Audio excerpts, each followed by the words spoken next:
Fees करीको लागि आफूलाई मनपर्ने माछा रोज्न सक्नुहुन्छ। तपाईँहरूले पनि यसरी फिस करी बनाउँदाखेरि मैले जस्तै एउटा माछा लिनुहोस् र त्यसको स्किन रिमुभ गर्नुहोस्। स्किन रिमुभ गरिसकेपछि यसलाई सफा गरेर आफूलाई मनपर्ने साइजमा काटेको छु मैले। यसरी एउटा भाँडोमा राख्न सकिन्छ। यसरी काटिसकेपछि एउटा भाँडोमा राखेर बेसार, त्यसपछि जिराको धुलो, त्यसपछि स्वादअनुसारको नुन राखेर यसलाई हल्का मोलेर मेरिनेट गरेर राख्नु एकछिनको लागि।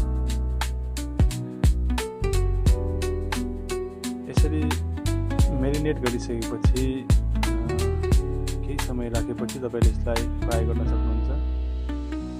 फ्राई गरेपछि यसलाई चाहिँ हल्का तेल राखेर फ्राई गर्नुपर्छ।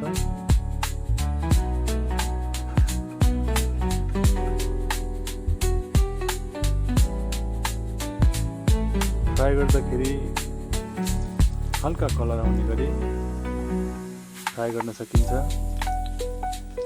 हेर्नुहोस्, यसलाई फ्राई गर्दाखेरि पल्टाएर दुवैतिर माछाको दुवै साइडमा कलर आउने गरी फ्राई गर्नुपर्छ। यसरी फ्राई गर्दा करीको टेस्टमा अझ निखार आउँछ, एकदम टेस्टी हुन्छ।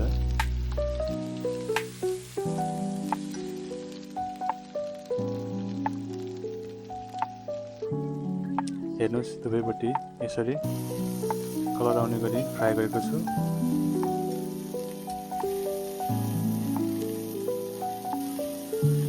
यसरी माछा फ्राई गरिसकेपछि यसलाई एउटा भाँडामा निकालिदिनुहोस्। हेर्नु त,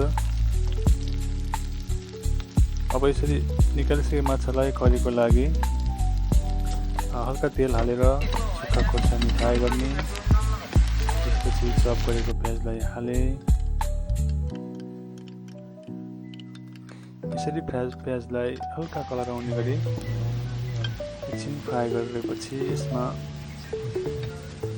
मैले चाहिँ डिजी पेस्ट हालेँ, लसुन र अदुवाको पेस्ट।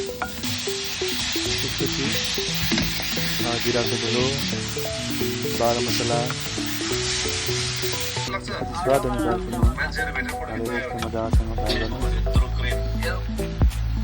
त्यसपछि चप गोलभेडा हालेर फ्राई गर्नु। गोलभेडा ग्रेभी हुनेसम्म फ्राई गरिसकेपछि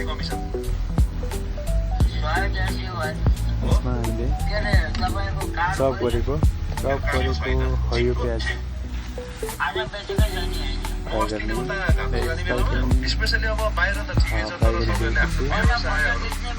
हामीलाई आवश्यकता अनुसार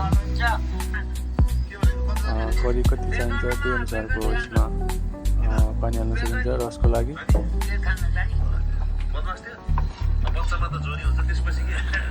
यसरी रस राखिसकेपछि हल्का उम्लिन थालेपछि यसमा फ्राई गरेको माछा हालिदिनुहोस् र उम्लिन दिनुहोस्। र त्यसपछि धनियाँ हालिदिनुहोस्। स्वादमा निखारपन आउँछ।